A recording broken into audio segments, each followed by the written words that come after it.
नमस्कार दोस्तों, मेरा नाम है ऋषभ पुरोहित और आप देख रहे हैं कॉमोडिटी बाजार। और आज फिर से हमारे साथ अजय केडिया सर जुड़ गए हैं। Hi sir, welcome to our show. धन्यवाद सर। या सो सर, अभी सबसे पहले बात करते हैं सर, क्या हो गया, 2 दिन हो गए सर, सोना तो गिरते ही जा रहा है। तो सबसे पहले सर अभी गोल्ड पे ही बात करते हैं। वैसे भी अभी सर आने वाले हफ्ते में मैं दो बड़ी बैठक है। तो सर आने वाला हफ्ता अभी गोल्ड के लिए कैसे देख रहे हैं आप? देखिए, गोल्ड अपनी चंचलता के लिए जाना जाता है और 2025 में जिस ढंग से मोमेंटम है वो एक्सट्रीम केस में है। हमने 2025 आते आते ही हमने देखा प्राइजेस 2600 2700 डॉलर से भी खींचा, ऊपर में 3500 मारा, 3500 से 3100 मारता है, 3100 से वापस 3500 आता है। तो वॉलेटिलिटी तो पिछले 7 महीनों में हमने एक्सट्रीम बनते हुए देखी है। खास करके जब से डोनाल्ड ट्रंप आए हैं तो हम ऐसा हो सकता है कि अगर ज्योतिष से पूछे तो डोनाल्ड ट्रंप और गोल्ड दोनों की राशि एक तो नहीं दिखाई दे रही है, बट मोमेंट जैसे है वो एक जैसे ही दिखाई दे रहे हैं, क्योंकि डोनाल्ड ट्रंप भी अनप्रेडिक्टेबल है और गोल्ड भी।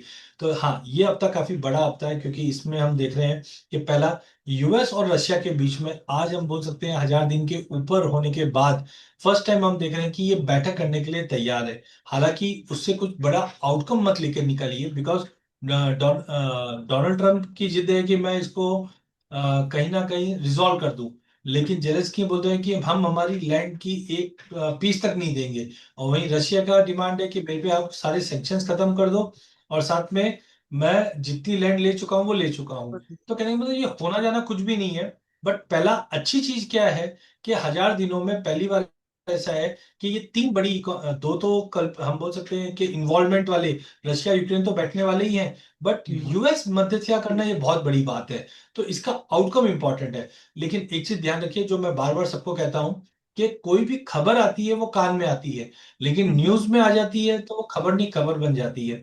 तो मुझे नहीं लगता इसका कोई पॉजिटिव इम्पैक्ट गोल्ड पे पड़ता हुआ दिखाई देगा, क्योंकि ये कहीं ना कहीं डिस्काउंट हो चुका है। सेकंड बड़ी खबर जो आनी है, एक तो हमने ऑलरेडी 90 दिन का यूएस और चाइना के बीच में जो ये डील थी, टैरिफ की बैठक थी, वो ऑलरेडी हमने बढ़ते हुए देख ली मियाद उसकी। तो उसमें क्या नया आएगा वो देखना पड़ेगा। उसके बियॉन्ड मुझे नहीं लगता। तो ये हफ्ते में सीपीआई के नंबर भी आने, तो वॉल्टिलिटी तो कंटिन्यू रहेगी।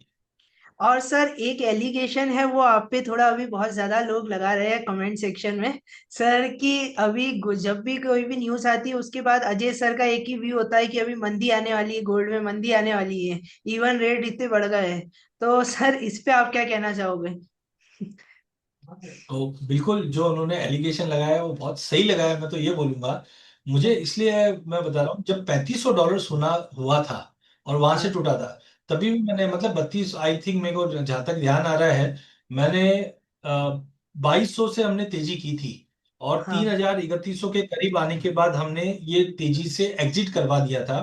और 3200 डॉलर पे हमने कहा था कि मैक्सिमम अपसाइड मुझे जो लगता है वो कहीं ना कहीं मुझे 3500 के आसपास ही लगता है, उसके ऊपर जाएगा नहीं। और 3500 के ऊपर भी अगर वर्स्ट इनकेस चले गया तो 3640 के ऊपर सस्टेन नहीं करेगा।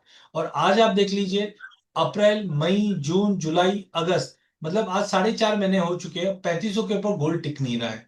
तो ये हम्म। दो अलग अलग व्यू है। मैंने कभी भी, हाँ, नीचे में मैं आज भी हूं कि नीचे में पहले मैंने बताया था 3100 2750 और 2400 का स्पाइक आएगा।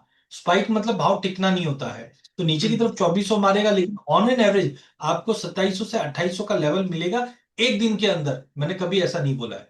मैंने हम्म। ये बोला है कि हाँ, अगले साल भर के अंदर अगर आप व्यू लेके चलते हैं तो मुझे 3500 3600 के ऊपर सोना टिकते हुए नहीं दिखाई देता है। हाँ, डाउन साइड में फेज मैनर में 3100 2750 2400 का स्पाइक मार्कर 2700 2800 पे टिका रहेगा। हाँ, डोमेस्टिक मार्केट में बिल्कुल 1 लाख का लेवल हमने पहले देखा था, अब 2000 रुपये बढ़ गए।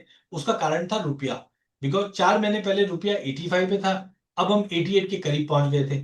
तो रुपए की गिरावट कभी भी आती है तो कहीं ना कहीं सोने को बेनिफिट मिलता है। बट आज भी मेरा व्यू है, और आप सितंबर 2019 से मेरे जितने भी मीडिया एंगेजमेंट्स देखोगे, मैंने क्लियर हाँ। कट कहा था कि सोने में जबरदस्त तेजी है। और 1600 डॉलर से हमने लगभग 3500 डॉलर तो देख ही चुके हैं। तो मेरा मानना है कि देखिए, आप भले एलिगेशन लगाइए कुछ भी है, मेरा कंसर्न क्या है, आप नुकसान नहीं करो। तो मैं हम्म। 3500 पे चढ़कर बाइंग की सलाह कभी नहीं दे रहा हूं। हम्म। हाँ, अनलेस अनटिल कोई नया कारण आए। क्योंकि आज आप तेजी का कारण बताओगे जियो पॉलिटिकल टेंशन, तो मैं बोलूंगा 2 साल से चल रहा है। आप बोलोगे टैरिफ का, तो टैरिफ का साल भर से मूवमेंट है साल कि भर। डोनाल्ड ट्रंप आएगा, टैरिफ लगाएगा, वो हमें पता है। सेंट्रल बैंक की बाइंग पिछले 5 साल से टॉप कर रही है, लेकिन अब आप देखोगे नंबर तो वो थकती हुई नजर आ रही है, क्योंकि अब इकोनॉमी स्टेबल और ग्रो आ रही है। ईटीएफ की बाइंग तो अभी 2 दिन पहले ही म्यूचुअल फंड का डेटा आया है, जिसमें जून और जुलाई का हम कंपैरिजन करते हैं ना, तो जुलाई के अंदर ईटीएफ के अंदर बाइंग कम हुई है। वो क्यों कम हो रही है? क्योंकि ऑलरेडी गोल्ड ने 30-35% का रिटर्न तो एक साल में, क्या जनवरी से अभी तक दे दिया है। तो जितने करेक्ट। भी ये सब, अच्छा डॉलर इंडेक्स ले लीजिए, जुलाई के अंदर डॉलर इंडेक्स 96 था और इस वक्त 99 के करीब है। तो एक तरफ डॉलर में रिकवरी आ रही है, बाकी फैक्टर सारे के सारे स्टैग्नेंट हो रहे हैं। इसकी वजह से मैं बोल रहा हूं कि मुझे ज्यादा बड़ी तेजी नहीं दिखाई दे रही है। इनफैक्ट एक प्रॉफिट बुकिंग या करेक्शन आ जाए तो बड़े करेक्शन में आ जाएंगे। इसके लिए आप चाहे तो इसको एलिगेशन बोल लो या एक सेफ्टी हार्बर बोल दो, क्योंकि हमारे जिस क्लाइंटों ने लॉन्ग टर्म में सोना लिया था, वो अब अच्छे प्रॉफिट से निकल के शांति से बैठे हैं। हाँ, अभी भी मैं बुलिश हूँ चांदी पे, और मैंने पहले भी कहा था कि चांदी मुझे यस लगती है सर। आराम से $40 तो दिखा देगी। तो हमने 3950 का हाई देखा है, बट मुझे लगता है कि साल के अंत तक $42 के आसपास दिखा देगा, जो डोमेस्टिक मार्केट में 1,30,000। बट करंट लेवल से, जो मैंने एक बार धन अक्षय तृतीया पे भी बोला था, शुभ लाभ के लिए सोना लीजिए, लेकिन रिटर्न। रिटर्न के लिए चांदी लीजिए। तो मुझे लगता है कि एलिगेशन बोलो या सेफ्टी हार्बर बोलो, मैं पब्लिक के सपोर्ट की ही बात करता हूँ। और सर जैसे सिल्वर में अभी आप 1,30,000 ही हाईएस्ट देख रही है, या 1,50,000 जा सकती है अभी इस साल? क्योंकि अभी दिवाली पे आप क्या रेट देख रहे हैं सिल्वर में स्पेसिफिक, जैसे अभी डिमांड सिल्वर की बहुत ज्यादा बढ़ गई है। देखिए, चांदी को गरीबों का सोना भी बोलते हैं, पुअर्स मैन गोल्ड भी बोलते हैं। तो जिन्होंने गोल्ड की रैली मिस कर दी है, अब चांदी की तरफ ध्यान है लोगों का। सेकेंडली, सिल्वर की ज्वेलरी तो आती आती है, बट 56% चांदी इंडस्ट्रियल यूज में भी हम्म। आती है। क्लीन एनर्जी, ईवीज में, सोलार में। तो अब उसकी खपत बढ़ रही है। अब जब मैं ये किसी को बोलता हूँ तो बोलते हैं 5 साल से तो चांदी चली नहीं है ज्यादा। तो 5 साल से नहीं चलने का ऑब्जेक्टिव ये था कि इंडस्ट्रियल डिमांड थोड़ी सी ठंडी थी। जैसे आज चाइना सबसे बड़ा बायर है, अब चाइना की इकोनॉमी 5 सालों में ज्यादा कोविड के बाद से ही धक्के में है। यूएस है, यूरोप है, तो ये सारी इकोनॉमी ज्यादा चल नहीं पा रही। लेकिन अब आप देखेंगे तो कहीं ना कहीं लग रहा है कि टैरिफ का कंसर्न कम हो रहा है, ग्रोथ की तरफ जाएंगे। तो मुझे लगता है इंडस्ट्रियल डिमांड जो इंप्रूव होगी, ये कहीं ना कहीं चांदी को भी बड़ा ट्रिगर देगी। इसको देखने का अच्छा तरीका है गोल्ड सिल्वर रेशियो। अब गोल्ड सिल्वर रेशियो अगर आप देखते हो, तो इस वक्त वो 90 के करीब है। 50 सालों में 90 के ऊपर ये रेशियो कभी टिका ही नहीं है। कोविड के समय 126, और अभी 2-2.5 महीने पहले 107 का लेवल दिखाया था। बट हम्म। अगर ये रेशियो का एवरेज निकालोगे, तो मुझे लगता है 72-72 तक का लेवल दिखा सकता है। और जब भी ये रेशियो में गिरावट आती है, इसका मतलब है गोल्ड नरम और चांदी गर्म। तो चांदी में मुझे लगता है यस, अभी भी स्कोप है। बट हालांकि अगर गोल्ड में करेक्शन आएगा, तो चांदी भी थोड़ी बहुत करेक्ट इस पे भी आ जाएगी। बट लॉन्ग टर्म व्यू चांदी में मेरा है कि इनिशियली तो हम लोग 1,30 का ही लेवल देख रहे हैं, बट अगले 2-3 साल के व्यू के लिए भी अगर किसी को लेना है, तो चांदी बेटर रिटर्न देगी सोने के मुकाबले।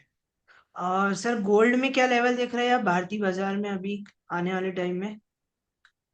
देखिए, गोल्ड में मुझे लगता है यस, थोड़ा वॉलिडिटी है, रुपए की गिरावट हम देख रहे हैं कि 88-89 का लेवल दिख जाए। 90 देखो दिख रहा नहीं है, क्योंकि इंडिया के पास रिजर्व बहुत अच्छा है। बीच में हमने 700 बिलियन का लेवल क्रॉस किया, कि थोड़ा पुल बैक भी आया। बट कुल मिला के मुझे लगता है कि हायर साइड पे 1,03,000, 1,04,000 के ऊपर सस्टेनेबल नहीं है। और नीचे में मुझे लगता है कि इनिशियली तो 95,000 तक का ही सपोर्ट है, बट होने में 90-92 तक का भी लेवल ईयर एंड तक मिल जाए। हाँ, तो सर आप जाते जाते कोई डिस्क्लेमर देना चाहेंगे? बिल्कुल ऋषभ, आज हमने एमसीएक्स के गोल्ड सिल्वर की बात की है। पर्सनल मेरी कोई पोजीशन नहीं है, मेरे क्लाइंटों की हो सकती है। सेकेंडली, जब भी आप कमोडिटी में निवेश करें, तो ये चीज ध्यान रखिए, यहाँ पे जोखिम रहता है। इसके लिए आप अपने फाइनेंशियल एडवाइजर की सलाह लेकर ही इसमें निवेश करें। So thank you so much for watching our video. ये थे हमारे साथ अजय सुरेश केडिया सर। और अगर आपने अभी तक हमारे व्हाट्सएप चैनल को ज्वाइन नहीं करा है तो कर लीजिए, उस पर हमें मार्केट की लेटेस्ट न्यूज़ देते रहते हैं। और अगर आपने अभी तक हमारे चैनल को भी सब्सक्राइब नहीं किया है तो चैनल को भी सब्सक्राइब कर लीजिए। मैं ऐसी ही वीडियो आपके लिए लाता रहता हूँ। Thank you.